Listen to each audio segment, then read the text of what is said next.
Well, just a little drama of a very different kind towards the end. 15 dot deliveries when they needed one stroke, just one stroke to finish the game. They lost a wicket in between. There could have been another stumping. Regis Chakabva had about 3 chances and he could have had a cup of tea and stumped him. He didn't. It didn't matter in the end. Finally a boundary, finally the victory. But at the end, you have to say it was a clinical win from the Netherlands, getting their first points of the tournament, 120 for 5 in 18, which could have finished in 15 overs. But they took their time. They soaked in the victory, if you have to say. Max Dowd leading the way with a half century. Tom Cooper getting some runs. And I think importantly, the 3 points will go a long way for the Dutch. Here on Cricbuzz Live, just to look back on that, got Zaheer Khan, Joy Bhattacharjya alongside. Joy, never mind that it took a few minutes of us sitting down and waiting here, but I guess, you know, the 3 points were vital for them. I think it was vital for them. I mean, this was so many mistakes. How many mistakes can you make in a match? And both teams were making mistakes. It's just that the Zimbabweans just made so many more mistakes. I mean, even when they had a chance to stump, that sums up the match for Zimbabwe for you. There's a stumping chance, he misses. The batsman's given up, suddenly realizes, turns round, he still has a chance to stump him. He had 3 chances to stump him and he still misses. I mean, that sort of sums up Zimbabwe's day to day, both in the bat and with the field. Well, it also sums up my day. I gave them an extra point. I said 3 points. Yes, it is, of course, 2 points. That's all they're going to get, but nonetheless, invaluable for the Netherlands. Zaheer, we spoke on Cricbuzz Combox about how easily they were doing it in their first 10 overs. They laid the platform, and I think for this sort of a run chase, they had the right approach. Yeah, even though the scorecard may suggest otherwise, that the game got a little closer, it just got done 2 overs to spare, but Zimbabwe, I think, let themselves down with the bat. They were never in the game for that. They left too much for the bowlers to do for them to win these 2 points. But I think Netherlands through and through were in control of the game. Last maybe 3-4 overs, 5 overs, they could have finished it in style. Wasn't the case. But these are the things you got to learn. You got to be able to learn from these mistakes or errors. Because when you're going to play tougher opponents, these small little things matter. It's about giving those goals to your batters.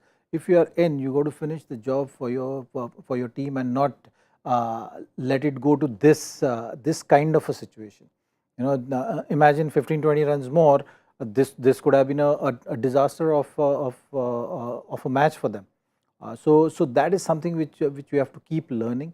And staying in present, applying yourself. These are the basics of cricket which you got to learn quickly to go ahead. But nonetheless, they've got these 2 points and won the game in Super 12. That is something which was very important for them. You can learn from these things. But today, you kind of know that Zimbabwe are themselves to blame to let this game away when they'd shown the kind of form they've shown so far in the tournament.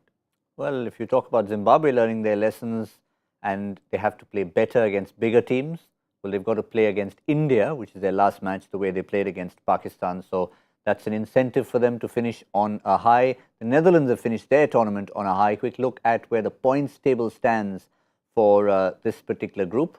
The next match, of course, coming up is India taking on Bangladesh, but the Netherlands finishing their 4th game with 2 points on the board, which is valuable for them. Zimbabwe have 3 with game to play against India. And this, as I said, will bode well. Every team at least has a point on the board. And the final game for the Netherlands will be against South Africa. And the way South Africa are playing, they'll know they have it all to play there. Yeah, also they have a couple of players from quite a few players of South African descent who are playing for them. And it'll just be interesting to play against the home country, as it were. But that's about true for New Zealand as well, England as well, for so many years against South Africa. Look, I just think the Netherlands did well here because they at least finished it off. And I think Zimbabwe will blame themselves. I think after playing attacks like Pakistan and Bangladesh and doing what they did, I think they'll say we really missed a chance out here, a huge opportunity. And they'll just have to live with that. Quick look before we finish at the Zimbabwe bowling, because while they didn't have anything to play with, you'd have to give credit to their quicker bowlers. And if you have a look again at the dot deliveries, 43 dot deliveries between Chatara Nagawa and Blessing Muzarabani. So at least, and of course 4 wickets between them. So Zaheer, at least in terms of their bowling ticking the box, yes, if they had had 20 more runs, 25 more runs to play with, could have been a different story. Yes, definitely. I think, you know, the momentum also when you don't bat well kind of carries forward, which we've seen, but they picked it up, you know, but it took them time to get into the groove. But these two bowlers, Angarawa and Muzarabani, are promising bowlers. They've been very consistent right throughout the tournament.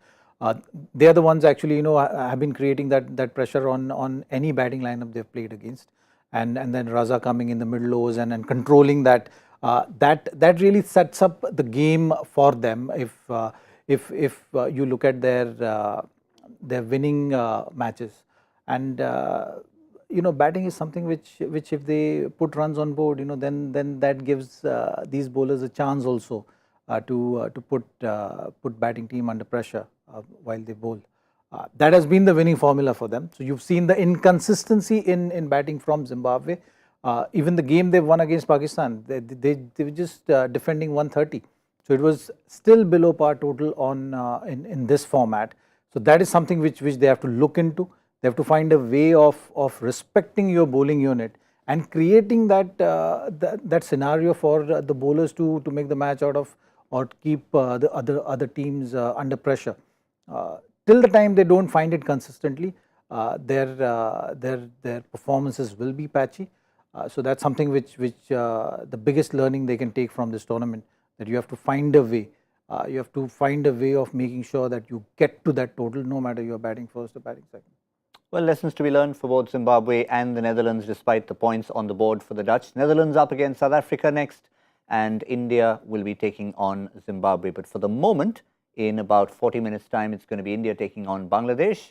We're going to wrap here as far as our look back at the Netherlands and Zimbabwe. We'll be back at 1 o'clock to look ahead to India against Bangladesh. Until then, we'll see you on Cricbuzz Live.